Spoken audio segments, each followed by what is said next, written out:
So Mario, the vigilant Christian, or more likely somebody posing as Mario, keeps leaving this comment on several of my videos saying, "Lol, John Lennox is the best Christian apologist, which are why you are afraid to refute him." In fact, until I started getting these comments, I had never heard of this guy I was supposedly afraid of refuting. So let's see just how terrifying this asshole is. Let's assume that evolution does lots of things. But what it doesn't do is explain the existence of the mutating replicator on which it depends. As I'm sure you probably know, evolution doesn't try to explain that, prebiotic chemistry does. And that mutating replicator is a micro-miniaturized factory of unbelievable sophistication. I suspect Lennox is thinking of the process by which replication occurs in contemporary cells rather than the earliest replication processes, which we have good reason to believe were much simpler. But even if the earliest replication processes were very complex, how is that evidence of design? This seems to be a common mistake that creationists make. They assume that complexity is somehow evidence of intelligence. It isn't. The various ways in which chemicals interact can be very complicated, so when you look at chemical systems comprised of those interactions, complexity is exactly what you'd expect to find. Perhaps he's making an irreducible complexity argument. A lot of arguments of this kind are just arguments from ignorance. There are a lot of complex structures and processes in biochemistry, so once biologists figure out how one of the creationists' favorite examples evolved, they just move on to some other thing scientists haven't figured out yet in the hope that they will find something biology and chemistry can never explain.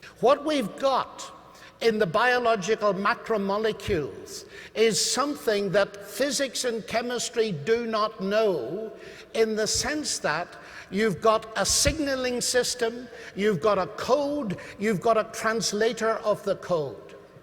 Now, in every other area where we see anything like that, the inference upward to intelligence is instant and immediate. The fact that inferring intelligent agency is often instant and immediate does not at all prevent it from being fallacious. On the contrary, we tend to make many inferences about how reality works that seem obvious but are in fact completely wrong. Over the course of history, intelligent agency is one of the most frequently incorrect inferences human beings make. We thought the gods made it rain, the gods pulled the sun across the sky, the gods created the earth, etc. We've shown these hypotheses to be wrong again and again and again, but creationists love to bring up abiogenesis and other things we haven't completely figured out yet because they are so hopeful that God did it will finally turn out to be the correct explanation this time. Lennox is making what appears to be a God of the gaps argument when he says that physics and chemistry doesn't know how abiogenesis occurred. Then he says this: chemistry and physics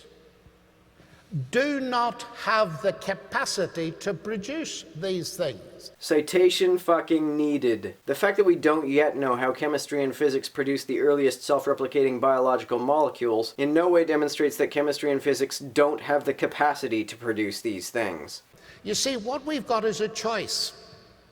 It's between in the beginning were the particles and energy, and somehow they came together to produce elements, which somehow came together to produce macromolecules, which somehow came together to produce life, which somehow came together to produce consciousness, which somehow came together to produce morality, which sometimes came together to produce the idea of God, because God doesn't exist. Or you have in the beginning was the Word, and all things were made by him. That is, mass energy are not primary, they're derivative. And that makes sense. Isn't it fascinating? How the fuck does that make sense? If our choices are, on the one hand, particles and energy somehow created life, or on the other hand, in the beginning there was the Word, whatever the fuck that even means, I think going with the particles makes a little bit more sense. Call me crazy. The longest word we know has been given to us in some of our lifetimes, and it's the genetic word that determines the human genome. We recognize instantly that short words are the product of intelligence. What keeps us back from recognizing that the long words are not products of intelligence? Well, mainly the fact that the long word you're talking about is not literally a word. Could it be a prejudice that the solution has got to be an unguided naturalistic process Why is there such pressure in that direction? Because science can only incorporate ideas that are observable and testable, and a spooky, woo-woo, disembodied mind that somehow magically controls matter is neither of those things. Because, ladies and gentlemen, if life did not start by an unguided natural process, that is the end of materialism as a philosophy. And that's a very high price for some people to pay. Thank you. Uh-oh, he's on to us. He knows that the reason why science ignores his spooky woo-woo theological ideas is because scientists just want to go on sinning. Seriously, this is the guy that Christians think is the best apologist they've got?